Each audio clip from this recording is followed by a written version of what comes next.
하나님은 갈급한 심령을 채워주십니다. 갈급한 심령. 얼마만큼 말씀을 사모하는가. 시편 107편 같이 읽어보겠습니다. 저가 사모하는 영혼을 만족해 하시며 줄인 영혼에게 좋은 것으로 채워주심이로다. 사모하는 영혼을 만족해 하시고 줄인 영혼에게 좋은 것으로 채워주시겠다 말씀하십니다. 나는 얼마만큼 주님의 말씀을 사모하고 있느냐, 주님 말씀에 줄여 있느냐, 얼마만큼 갈급해 있느냐. 내 입을 넓게 열라, 내가 채우리라.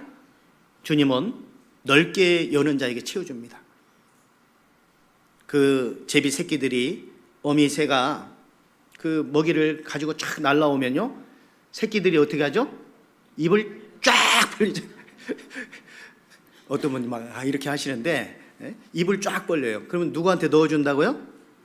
제일 넓게 벌린 새끼에게 먼저 넣어주는 거예요. 아, 얘가 제일 갈급하구나. 거기다 넣어주는 거예요. 사모하는 영혼, 줄인 영혼. 사모하는 뭐예요? 영혼, 줄인 영혼. 영적으로 갈급한 게 필요해요. 정말 목마를 때 그 한 모금의 물은 우리의 정말 이 육체를 쫙 해갈시켜 주지 않습니까? 말씀을 향한 나의 그 마음, 내 영혼이 마른 땅같이 그 주님의 말씀을 사모합니다.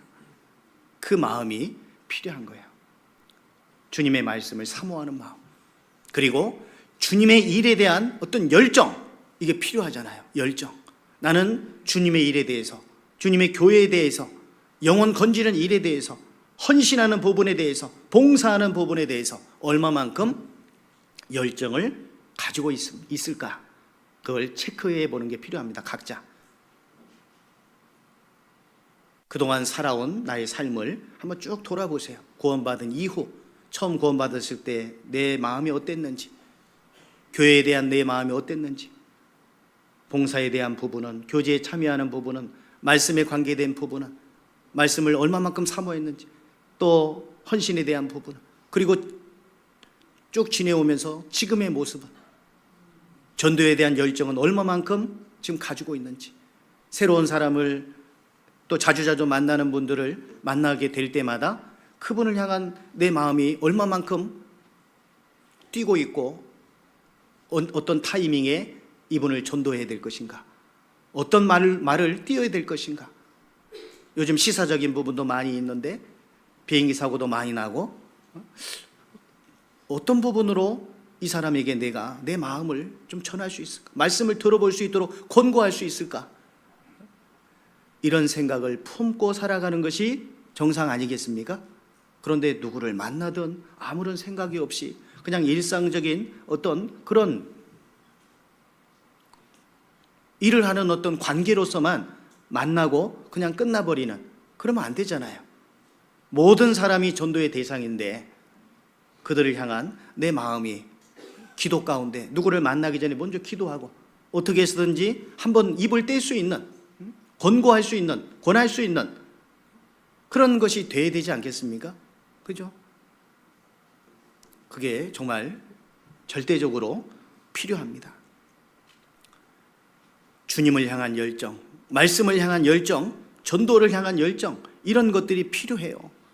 자, 창세기 24장에 보시면 아브라함이 자기 아들 이삭을 위한 배필을 구해오라고 자기 고향 땅인 바단 아람으로 자기 종 엘리에셀을 보내는 내용이잖아요. 거기서 리브가를 이제 만나게 되는 그런 내용인데, 하나님께 그 기도하고 순적히 제 주인의 아들의 짝될 대상을 만날 수 있도록 도와주세요.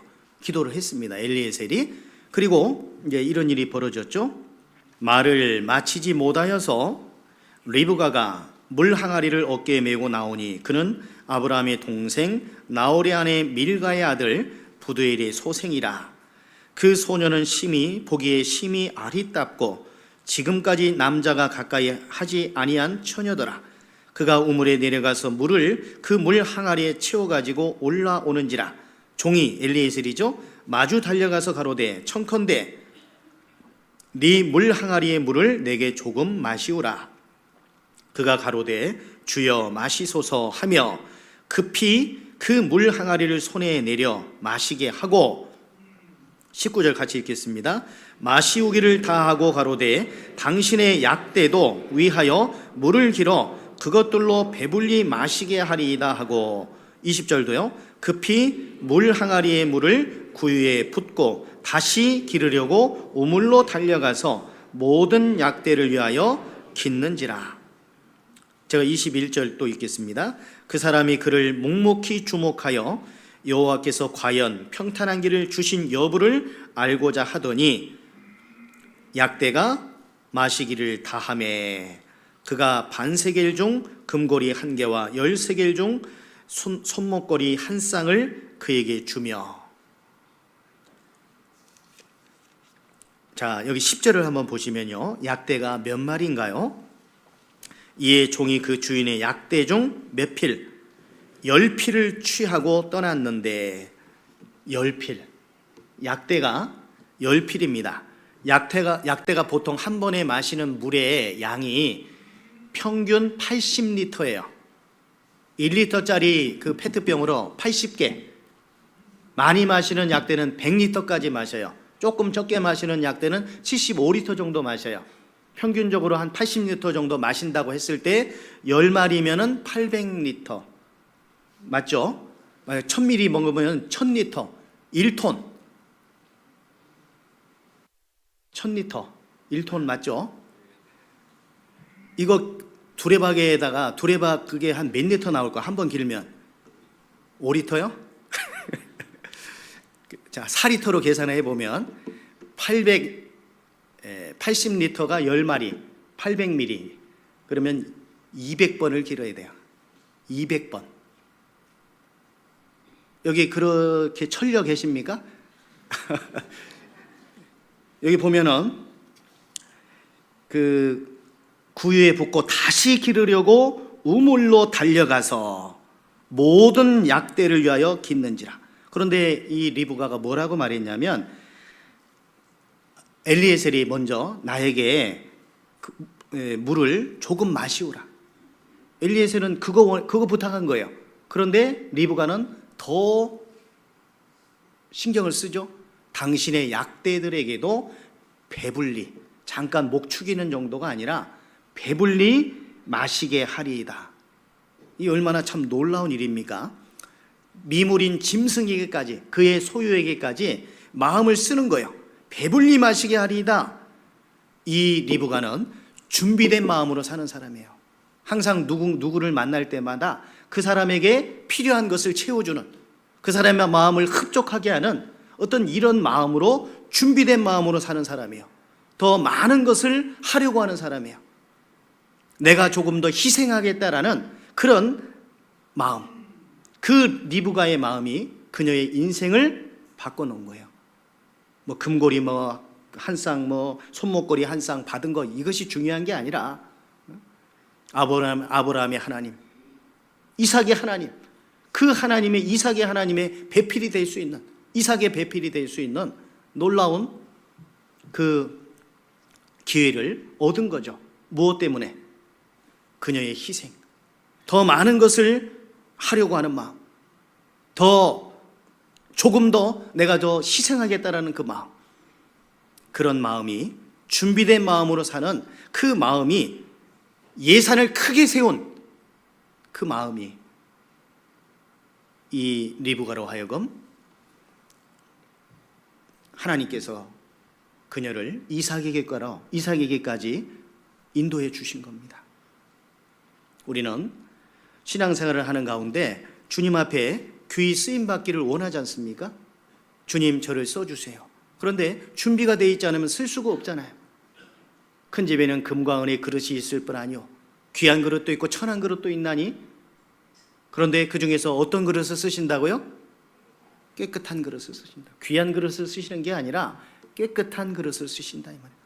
준비된 자, 자기를 항상 준비하는 사람, 주님이 나를 들어 쓰시기에 부족함이 없이 자기를 준비하는 사람, 말씀으로, 말씀과 교제와 기도와 전도와 희생과 헌신과 봉사와 이런 많은 부분들에 있어서 준비된 사람들. 이 동방 박사들은 열정이 있는 사람들이었잖아요. 열정이 있는 사람. 우리는 누구를 부러워하면서 살아야 될까요? 누구를? 신앙생활 잘하는 사람, 주님을 위해서 열심을 품고 살아가는 사람들, 누가 알아주지 않아도 기꺼이 희생하며 헌신할 줄 아는 사람, 누군가 반드시 해야 될 일인데 관망하고 있을 때 내가 먼저 희생을 자처하는 사람, 그 사람을 우리는 부러워해야 됩니다. 잠언 13장, 의인의 빛은 환하게 빛나고 악인의 등불은 꺼지느니라. 의인의 빛은 환하게 빛나지만 악인의 등불은 꺼져버려요.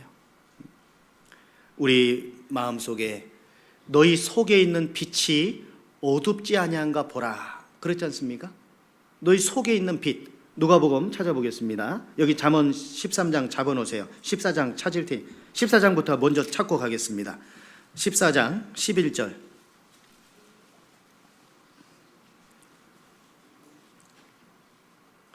(14장 11절) 같이 읽겠습니다. 악한 자의 집은 망하겠고 정직한 자의 장막은 흥하리라. 악한 자의 집은 망해요. 그러나 정직한 자의 장막은 흥하리라.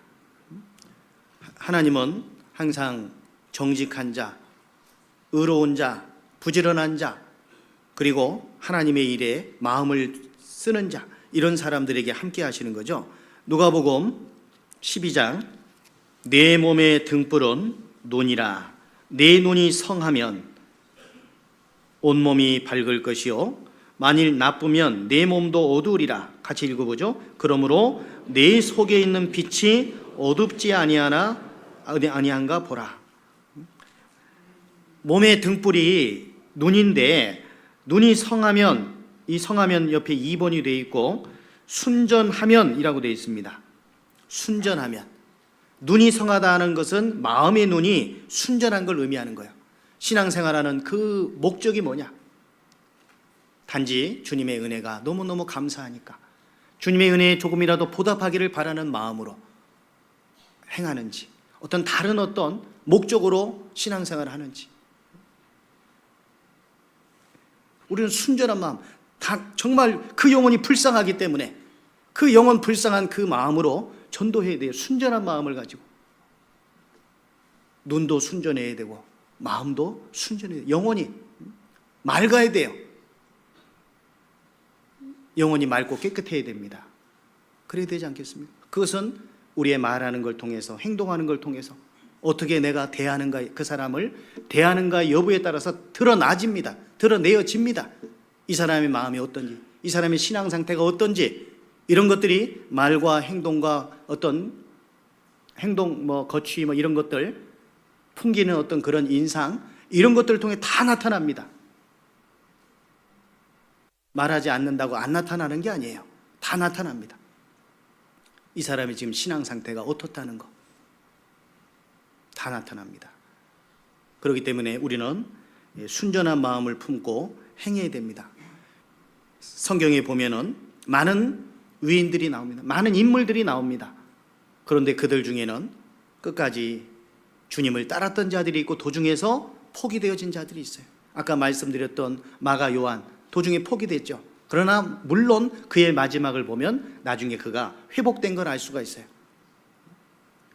먼저 마가에 대한 말씀을 드렸으니까 디모데후서 4장을 보시면, 누가만 나와 함께 있느니라. 네가 올 때에 누구를 데리고 오라? 마가를 데리고 오라. 저가 나의 일에 유익하니라.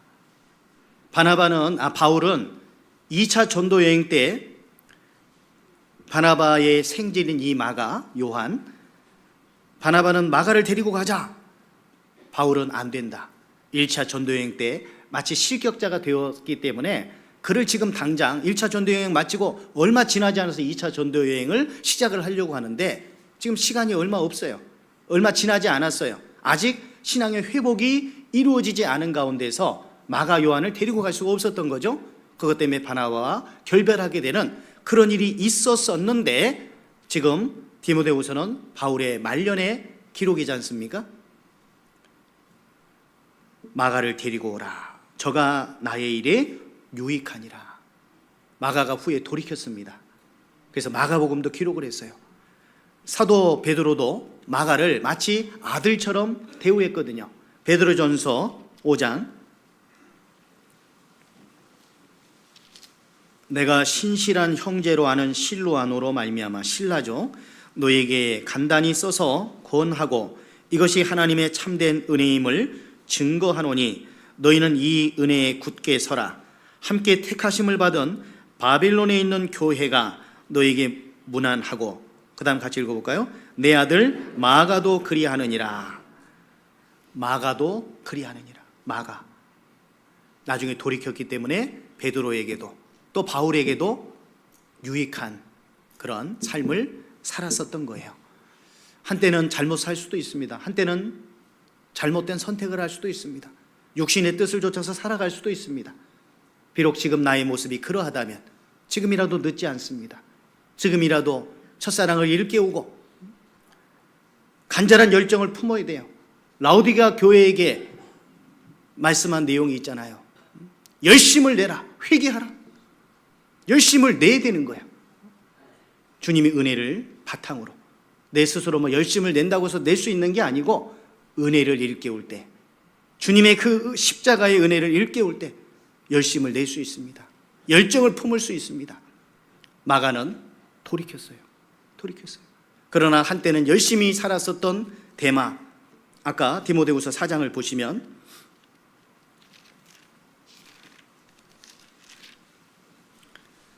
이 디모데후서는 사도 바울의 말년의 그 서신서지 않습니까?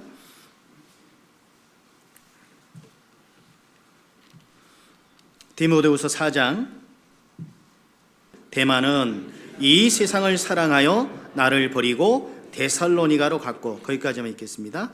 이 데마가 나를 버리고 이 세상을 사랑하여, 결국 바울을 버린 이유가 뭡니까?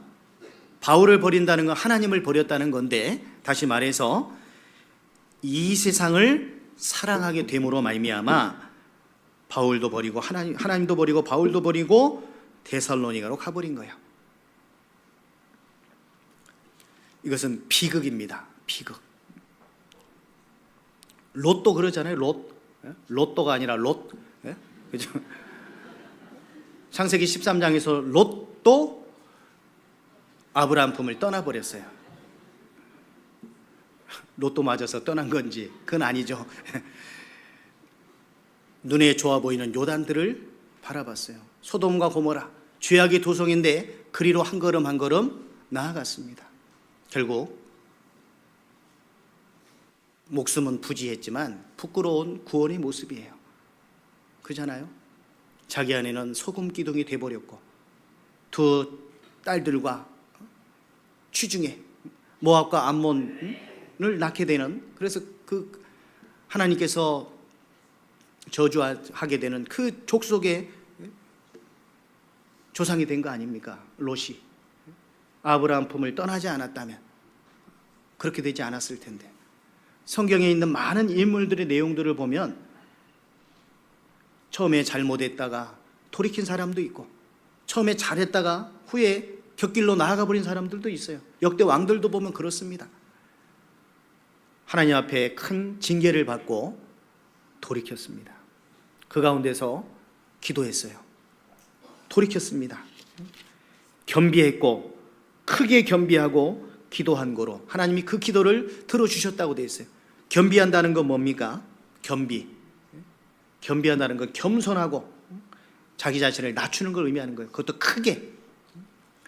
이런 모습을 행한 왕이 또 있어요. 어떤 왕? 아하방도 그랬어요. 아하방도.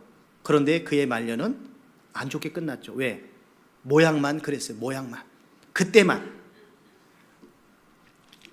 열왕기상 25절에 보시면, 예로부터 아합과 같이 스스로 팔려 여호와 보시기에 악을 행한 자가 없음은 저가 그 아내 이세벨에게 충동되었음이라.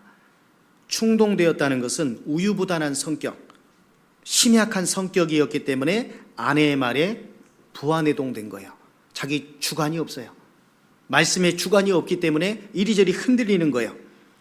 자, 26절. 저가 여호와께서 이스라엘 자손 앞에서 쫓아내신 아모리 사람의 모든 행한 것 같이 우상에게 복종하여 심히 가증하게 행하였더라. 27절. 아합이 이 모든 말씀을 들을 때 그 옷을 찢고 굵은 배로 몸을 동이고 금식하고 굵은 배에 누우며 행보도 천천히 한지라. 여호와의 말씀이 디셉 사람 엘리야에게 임하여 가라사대 아합이 내 앞에서 겸비함을 네가 보느냐? 저가 내 앞에서 겸비함을 인하여 내가 재앙을 저의 시대에 내리지 아니하고 그 아들의 시대에야 그 집에 재앙을 내리리라 하셨더라. 겸비함을 보고 그가 정말로 겸비했다면, 철저히 돌이켰다면 아마 아들의 시대에도 재앙이 내리지는 않았을 거예요. 그러나 잠시 겸비한 모습을 보였어요. 잠시. 우리가 주님 앞에서 우리의 삶을 돌아보는 게 필요합니다. 그리고 돌이켜야 됩니다. 잠깐 눈물 흘리고 회개하고 마음을 낮추고 그렇게 해서 끝나버리는 게 아니라 그것이 쭉 이어져야 돼요. 계속 겸비한 삶을 살아야 되고 계속 뉘우치는 삶을 살아야 되고 반성과 동시에 돌이키는 모습이 나타나야 된다는 얘기입니다. 그게 간헐적으로 잠깐만 이루어져서는 안 돼요. 하나님 앞에서 우리의 모습은 끝까지 이어져야 됩니다. 우리는 끝까지 우리의 삶이 좋아야 되잖아요. 끝이 좋아야 되잖아요. 유종의 미를 거둬야 되잖아요. 세상에서도 유종의 미를 거둬야 된다, 그런 말을 많이 하지 않습니까? 끝이 좋아야 되잖아요. 끝이 좋기 위해서는 지속적으로 신앙생활을 잘하는 수밖에 없어요. 잘 못 살다가 언제 갑자기 돌이키기가 어렵지 않습니까? 그래서 어떤 경우에도 신앙생활은 끝까지 바르게 하도록 노력을 해야 돼요. 어떤 일들을 하게 될 때 우리가 에스라서에 보면은 성전을 건축하고 느헤미야서에 보면 성벽을 건축하는 내용이 나옵니다. 에스라서 1장부터 6장까지는 스룹바벨의 주도하에 성전 건축하는 내용이 나와요. 7장부터 마지막 장까지는 에스라를 통한 신앙 회복, 그들이 귀환을 해서 돌아왔지만 1차 귀환자들 42,360명, 또 2차 귀환자들 돌아왔어요. 그렇지만 그들의 삶은, 그들의 생활의 방식은 하나님께 온전히 돌아온 것이 아니었어요. 그래서 에스라가 그들의 신앙 회복을 위한 개혁을 할 수 있는 말씀을 전했고, 느헤미야서에 보면 성벽을 재건하는 내용이 나옵니다. 성전을 건축하고 성벽을 재건하는데 그들이 돌아온 사람들이 다 참여를 해야 되는데 다 참여하지 않았어요. 그리고 도중의 내용에 보면 처음에 참여하지 않았다가 나중에 참여한 사람이 있어요. 중간에 처음에 참여했지만 나중에 물러선 자들이 있어요. 그 내용 보면 다 나옵니다. 어느 자손은 처음에 몇 명이 시작했는데 나중에 끝날 때는 더 줄었고, 대부분 많이 줄었어요. 근데 어떤 자손은 처음에 적게 시작했는데 나중에 배 이상으로 더 참여하는 자손도 있어요. 하나님은 왜 그런 것들을 다 기록을 해 주셨을까요?